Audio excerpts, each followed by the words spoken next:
lembaga legislasi pusat sangat mendukung DOB, daerah otonomi baru, terutama daerah-daerah yang sangat-sangat layak untuk dimekarkan dari sisi rentang kendali karena terlalu jauh misalkan.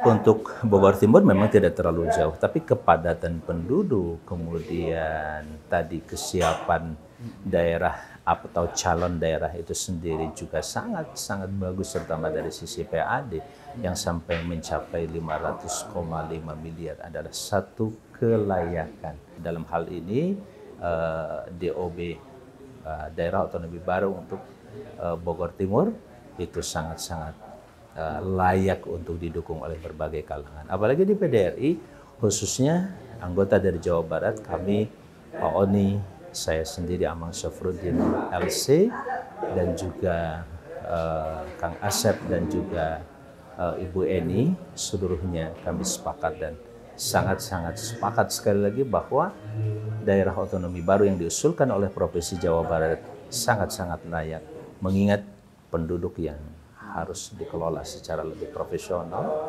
dan tentu saja saya melihat kesiapan dari presidium yang dengan sistem keorganisasian yang sangat bagus, mulai dari DPP-nya kemudian sampai kepada Korwil dan lain sebagainya, sepertinya punya harapan yang sangat kuat dan tertata dengan begitu baik, kompak, itu yang paling penting.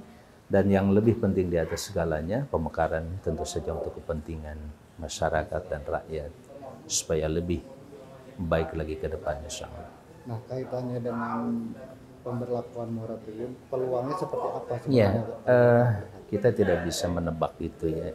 Kembali kepada kebijaksanaan seorang pemimpin, dalam hal ini Pak Presiden, ya, ketika melihat ya hal-hal yang sangat-sangat layak dan pantas untuk dilakukan sampai ke tingkat pemekaran tadi, maka seharusnya moratorium juga bisa dicabut. Dan sebenarnya yang hasil kajian yang sangat-sangat objektif inilah yang bisa mengantarkan untuk melakukan moratorium yang asimetris. Tidak harus disamakan semuanya.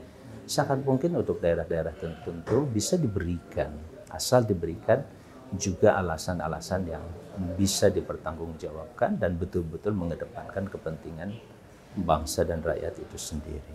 Dan memang dari berbagai kalangan ahli juga dikatakan bahwa moratorium itu landasannya tidak ada secara konstitusional, ya.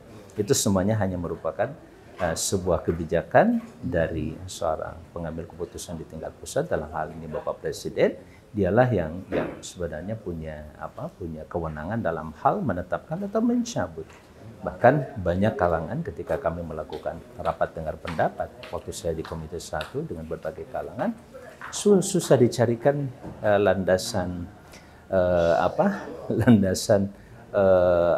hukumnya gitu atau yuridisnya tentang moratorium itu sendiri gitu. Dari sisi undang-undang dasar, kemudian undang-undang yang lainnya juga memang tidak bisa dijadikan landasan yang cukup argumentatif untuk menyatakan sebuah moratorium. Sekali lagi itu kembali kepada Bapak Presiden.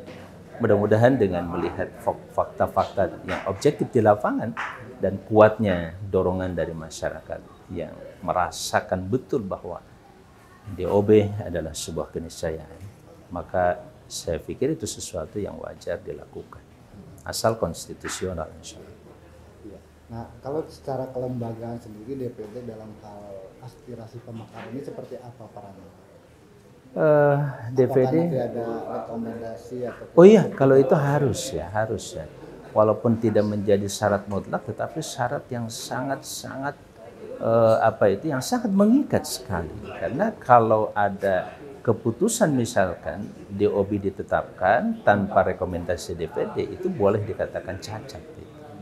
Ya, dan itu bisa jadi masalah, bisa sampai ada hal-hal yang tidak kita inginkan, misalkan seperti judicial review dan lain sebagainya.